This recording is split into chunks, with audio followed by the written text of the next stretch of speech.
Hi, good morning. Welcome to Zoo Life, the world's first virtual zoo that brings you animals from around the world and zoos around the world. So, thank you for joining me. My name is Janie, and I am a Toronto Zoo volunteer. And we are at the Toronto Zoo this morning watching our Western lowland gorillas. Our mission here at the Toronto Zoo is to connect people, so that's you and me, with animals like the critically endangered Western lowland gorillas that we're watching and connect with conservation science to fight extinction. And you're doing that just by having a subscription to Zoo Life, where 50 to 80% of your subscription fee goes to the Toronto Zoo to support our conservation efforts. So thank you very much for your support. It's greatly appreciated. I want to thank Toronto Zoo and of course, Zoo Life people who work together with the IT, and their IT people work together to bring us, you're where you are, I am at my house, and we're watching the Toronto Zoo animals. So it's really kind of cool, I think. So if you have any questions, by all means, please put them in the chat. If there's any groups, please let me know. And if there's young kids or something, let me know, and I'll gear my answers appropriately. This week we're talking about, how we care for animals, conservation. It's a big part of it. And one of the things that the Toronto Zoo is doing this particular weekend, Saturday and Sunday, is having an e-waste drop-off. So if you have old electronics, and you can go to the Toronto Zoo website and look at the list, what is acceptable to donate or discard. It's for reuse and recycling. And it's quite comprehensive. And the drop off, you don't have to come into the zoo, you don't come into the parking lot. You go into the drop off loop, you drop your stuff, and away you go. It's no cost to you. You don't have to enter the zoo. So if you're going to come, make sure you do not go in to the main gate. You have to turn in at the lights on Meadowvale, whether you're coming south on Meadowvale from Steeles or north from Shepherd.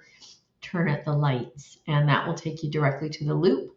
You drop off, and then you leave. You're back out to Meadowvale. Away you go. It's no cost, but all your electronics are gone from your house, your apartment, whatever, and they will be properly looked after and reused. And a lot of it will go to phonates, which is something that we support actively all year round, but particularly in April. And now we're doing this e-waste drive. So if you have any old electronics, make sure all your personal data, of course, is gone.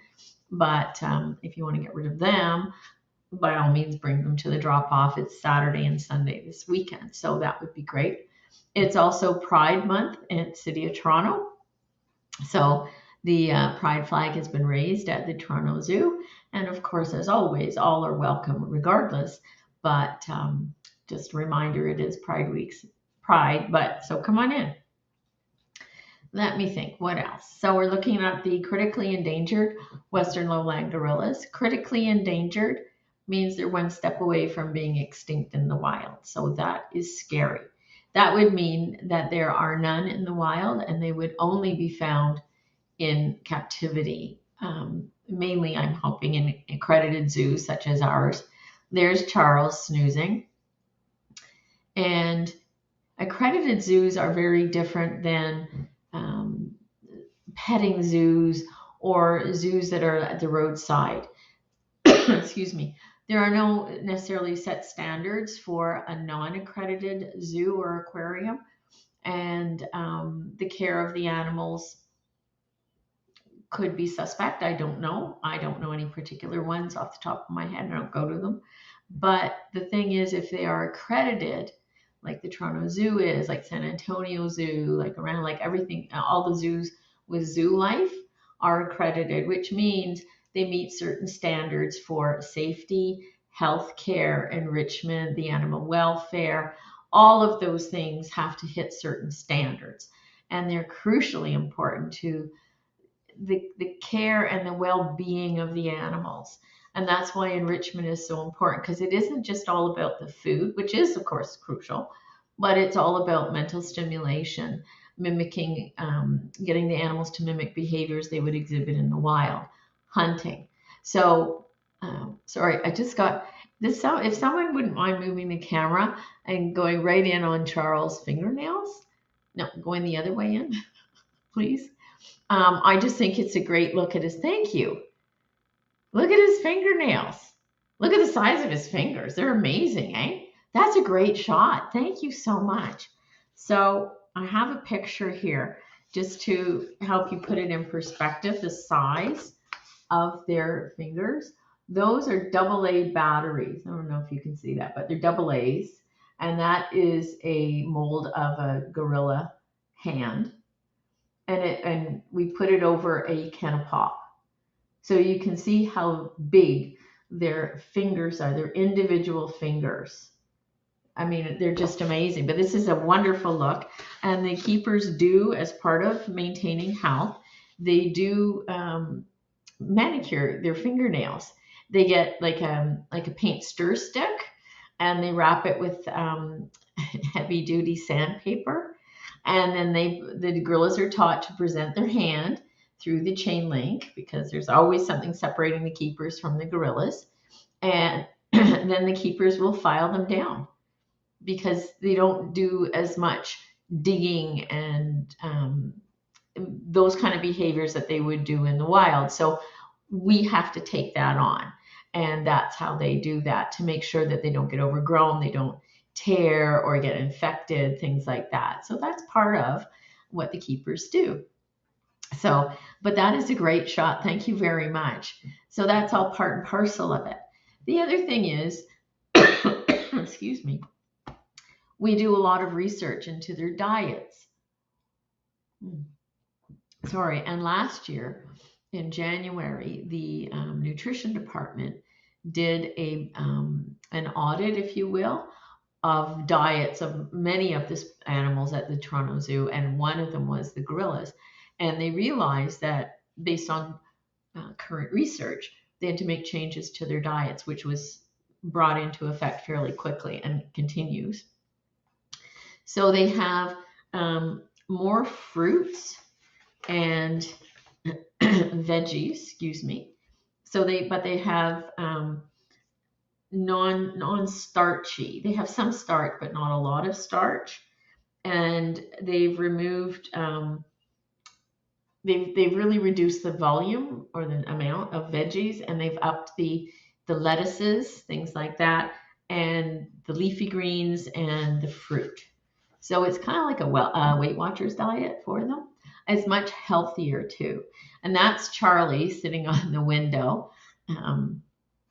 with all her adoring fans.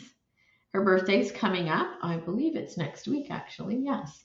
And she's going to be 4. So she's getting to be a big girl. Yes, she is. But she can still sit comfortably on that window ledge. So that's pretty neat. And I believe that's NECA, her older sister, beside her. And that's pretty nice to see them chill. Last time I got to spend time with them, I was in the pavilion, and they were playing with their mom, Ngozi. And Nika was being really bad. They were playing chase around and around and back and forth. And Nika kept getting handfuls of like the dirt and everything and throwing them in Ngozi's face. Finally, Ngozi grabbed her and put her down and said, like, enough. We're not playing this game, and we're going to have a timeout. So there you go. Hi, David. I had a class visit yesterday, and Charlie was sitting where she is now. The kids all got to compare hand size with her. Laugh out loud. That would be great. That's really cool. She does love the smaller kids, for sure. And just a tip, if you are going and you go inside, if you have anything sparkly on your t-shirt or your hat or whatever, she loves bling. She is totally enamored with bling. So she'll come up to visit you. And as David says, she do the hand comparison thing, but she loves the bling. She's fascinated by it. So that's something to think about if you're, planning to come to the zoo and see them. You might want to wear a blingy top just for Charlie. So that would be pretty cool. So anyway, so the diet got changed. Excuse me. One of the things that is very important in their diet as much as possible. We're very focused on something here. What is Nika eating? Nika eating, I'm sorry. I have no idea what's in her hand, but obviously it's yummy and Charlie wants some. She's been a real mooch this morning when the food was put out, so we'll just see. Anyway, an ephromomum is a plant that the gorillas eat in the wild, and it's so very beneficial. It's also called the grains of paradise, and we grow it here in our greenhouse. The greenhouse is open, and you are welcome to go through it every day. Opens at 10, and you can go through it and see the various plants. And there are signs that tell you why we have this particular plant or group of plants, what they're good for, what species they benefit, that kind of thing. And the Afromomum is there. And there are two types. There's one that we grow from seeds that we got from Africa years ago, but we keep growing it. It's very slow growing, that's the problem. But we have a quicker version of the grains of paradise. And of course, the gorillas want the slow growing one, you see, because they're special. So anyway, but they do help a lot. And it's something that they eat in the wild naturally. And research has been done, and they realized that when they weren't giving Afromomum to gorillas in captivity, that they were having more heart disease because Afromomum contains a very powerful anti-inflammatory compound, and it really helps with heart disease, which gorillas are prone to. So it's a natural way of doing giving them care, and that's important. If we can not give them medication but treat it naturally, and it's something they would eat in the wild anyway, then that's a win-win for everybody. If our greenhouse gardeners can keep it growing, that would be terrific. The other thing that the other diseases that in the zoos that we have to there's Charlie, she's not getting any love, so oh, maybe that's Johari. Oh, yes, I'm thinking that's Johari. And the reason I think the one that's closest to us is Johari is because she's got that ridge of abdominal hair right near the bottom of her abdomen, and she's very silver. Yeah, that's Johari. Johari is just a lovely lady. She is now, how old is Johari? 21. Oh, yeah, she turned 21 in May. So she's lovely. She's like an auntie, if you will, to Nika and Charlie. And that's a great view of Charlie's foot. So you can see the opposable thumb because they do use their feet for climbing and grasping and everything. So it's pretty, they're pretty important. So care is very important.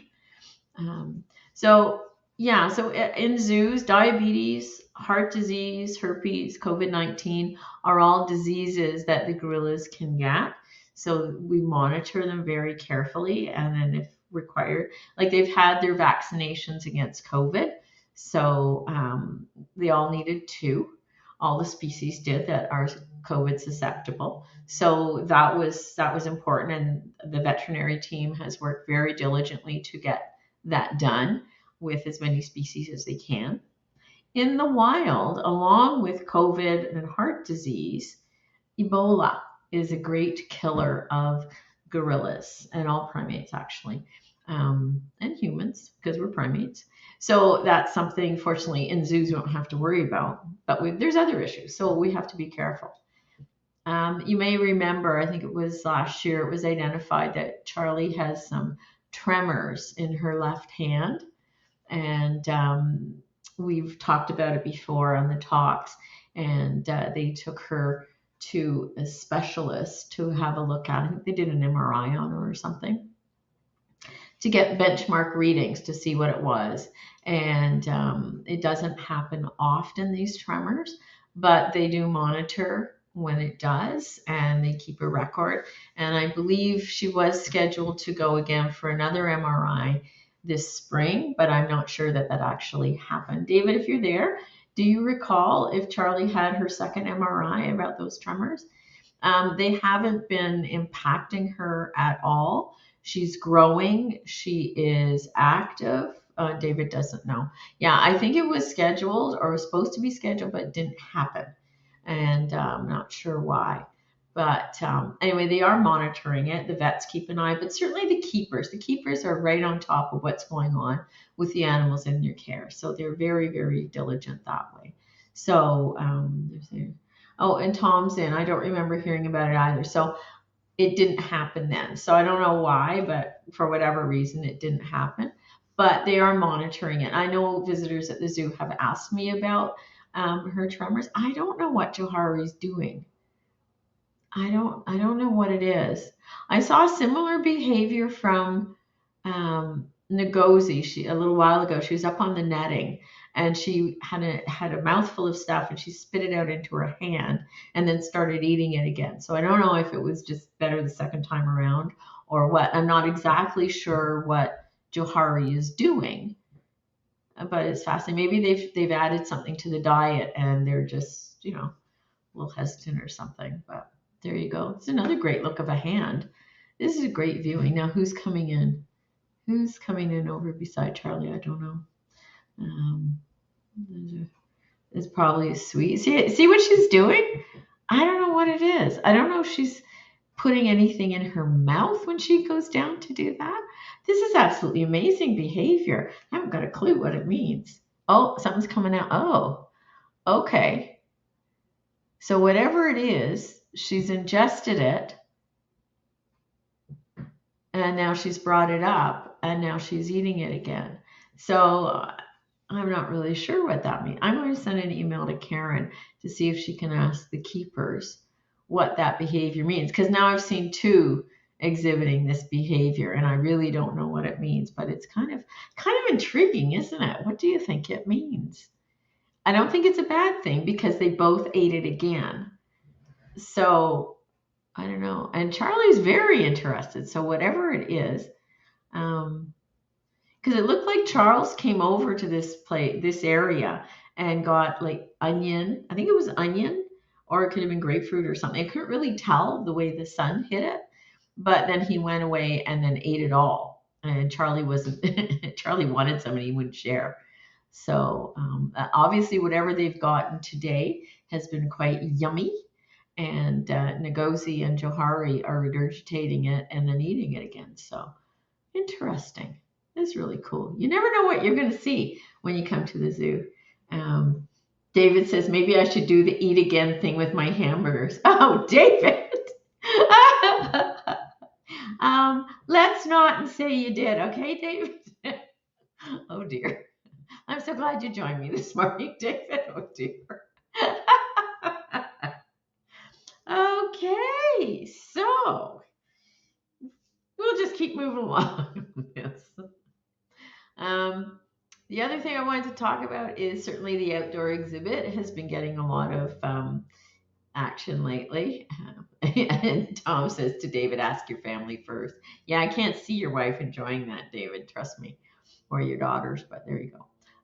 So yes, if you come to the zoo, I would assume this morning the bachelors, Siddiqui and Nasir, will be outside, and the family's inside, and they'll switch them up. So you'll see them either inside or look outside if the weather isn't too chilly. And today would be a lovely day, and I think the weekend's going to be nice and sunny. So it'd be a great weekend to come to the zoo. And I do hope you join us. And remember, we are doing EWaste collection Saturday and Sunday. And it's just in the drop-off loop, so you don't even have to come into the zoo. You can just drive and remember, turn at the lights on Meadowvale, and then you're at the loop, and you don't have to pay to come in. If you want to come in, you can, but you got to pay. So there you go. Check the website for more details, okay? But yeah, I don't know, where is everybody else? Where's Ngozi? She might be over there. Charles is snoozing, as he quite often does. And I don't know where he is now. The thing with animals, they move. The thing with animal welfare, there he is. Oh, he's rolling over in the sun. The thing with animal welfare is they need to have a spot that's away from eyes, and that's part of the requirements for exhibits. And I know people do grump at us because they can't see an animal. There's spots in this exhibit that you can't always see them. Depending where you're standing, you can't see the gorillas. Um, Watch Kiki, he stays put. Okay, Tom, you've stumped me. Who's Kiki? I thought Kiki was the female Komodo that passed. Oh, Kiko, yes. He said, yeah, he'll quite often stay put, yeah. But like the cheetahs, I mean, the back of their exhibit goes down and it's in the shade. So a lot of time they're back there and you can't see them. But that is a requirement that they can have a spot that visitors can't see them. They need privacy. And that's how it is. And I guess it's they want privacy, we want privacy. So a lot of time they don't care, but there are times when they do. So you have to respect that. And it doesn't always make for the most fun visit if the animals aren't visible. But it's a standard. I talked about those standards at accredited zoos, and it's something that we comply with. As you know, I think pretty much everybody can. A lot of time you'll come and you'll be up in the Africa savannah and you're looking for the Watusi. They're huge and their horns are just massive. They're big cattle, the king of cattle, and the three of them are in their barn. And they'll peek their head out and say, "Hi, how are you?" And then they go back in their barn. Oh, okay. Not sure why, but they do. Hi, Tea Leaf. How are you? Hi. Yes, we chatted a lot yesterday. It was a lot of fun. Thank you. Um, and David, the kudu, so hard to spot. Yes, a good example, David, because again, their exhibit, their pasture, all around is like a low moat. So they go out and they hide, and the keepers get frustrated. They call them the ladies, because we have three females. Our male died, unfortunately. Um, so yeah, but it is what it is. They need some privacy too for snoozing without being interrupted. But I think Charles years ago figured out the sight lines, and that's why a lot of time he goes down by the gate to go inside, and it's really really hard to see him. So he hangs out down there a lot of time. Oh, I beg your pardon. I'm so sorry. Yeah, but yeah, so I think he's done that, and periodically I'll see Siddiqui go down there just to check. Oh, now that's got to be Ngozi. Well, it could still be Johari. Um, Charlie will cuddle with Johari, really, so long as Mom's not there, and that is actually Johari. So that's kind of cool. Look at that! Oh my goodness! Oh my goodness! Now the dynamic. I know Tea Leaf is so cute. Now the dynamic of this is quite interesting in that Charlie's mom, Ngozi, is the dominant female. And she is, how old? She's like 24.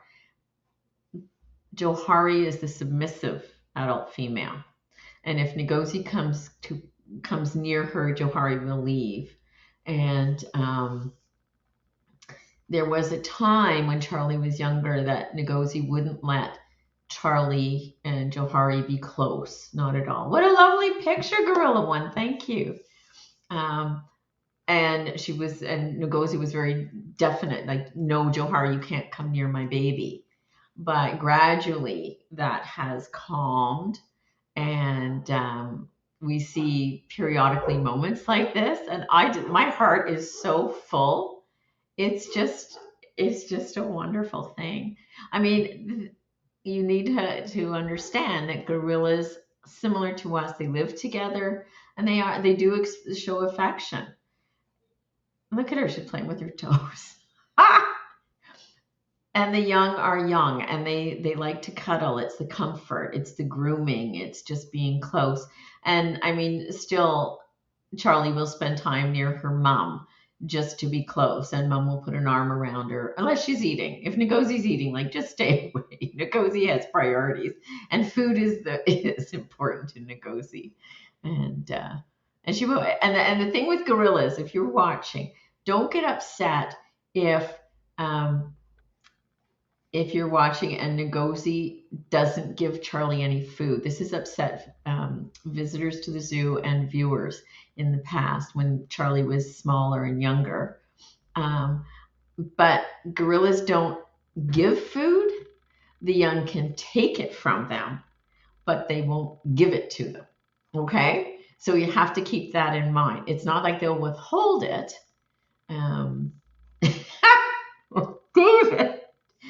David says Ngozi sounds like my calling. That is bad. I'm phoning your wife and telling her what you said, David. You're a nasty man. And Tea Leaf says, yeah, no sharing. There's no sharing. There's no sharing. But if you take it, if you grasp for it, I will give it to you. So that's a really important piece of gorilla behavior you need to understand. She'll never be denied food, but she won't be given food from any other adult. Okay, just so you know. Edgy elephant. We went yesterday and saw the two males chasing each other around and playing. The big male Charles definitely showing him. No, that would have been Siddiqui. So the two boys, Siddiqui is much bigger. He is 442 pounds and Nasir is only 340. They're half brothers. They're both sons of Charles with different moms. So, yes. So, not Charles. He couldn't be in with the two boys anymore because they're bachelor troop and they're big and strong, and it just wouldn't go well for Charles. He's over 50 now. He's 50, he'll be 51 in January. So he's quite elderly. It'd be like he's in his 90s for a human. So yeah, that would have been Siddiqui. And what happens is Nasir bugs him and wants to play and wants to play. And then Siddiqui has enough and he goes after Nasir. And then we don't know. See, Nasir has always been a shenanigator since he was a wee boy. He's always wanted to bug people until they would chase him. It's his favorite game. And Siddiqui, who is 17, and Nasir will be 13. Siddiqui just has enough sometimes because Nasir's always bugging him. So there you go. That's what you saw, but it was great that you saw it, Itchy Elephant. Yeah. And and David says Nasir is an obnoxious younger brother. He is at times, isn't he? He's a real pain. Um, excuse me, Edgy Elephant says Siddiqui even did the chest thump. Oh, you bet. You bet. Like, okay, I'm done. This is your warning. I'm coming for you. That was great. You saw that. And Tom says it's a younger brother's job because Tom was the younger brother. Yes, and that's what he does. But yeah, I've always called Nasir a shenanigator because if someone was on that net and not paying attention to him, he would grab the guy rope and crank it and try and startle them and maybe make them fall off so that they'd come and chase him. Oh, he used to do it all the time. And his best thing would be if Charles went after him. And it was just he was just a character. He really is. Never ever think the animals don't have their own personalities because they all do. They're just a riot. And you need to, the more time you spend with them, you get to know them, and then what they do and seeing them do different behaviors has different meaning. And it's really kind of cool when you can translate that into, I know what's happening here. This is really cool. And you can tell somebody that you know what's going on. So Edgy Elephant, if you come, when you come back to the zoo, if you see the two boys and they're playing and they're chasing, then you know the big one is Siddiqui and the smaller one is Nasir, his younger brother, who's a real pain. T-Laugh. It's so interesting to see how much parallel in humans and other great apes in terms of, oh, absolutely. Absolutely. It's just, and that's why spending time, you learn about them. And if you come and you're fortunate to talk to a volunteer, many volunteers are very knowledgeable about the gorillas or any animal and their personalities. What is she doing? Look at her. Okay, it's playtime now. Oh, look at this. I'll just swing my long arms and smack you.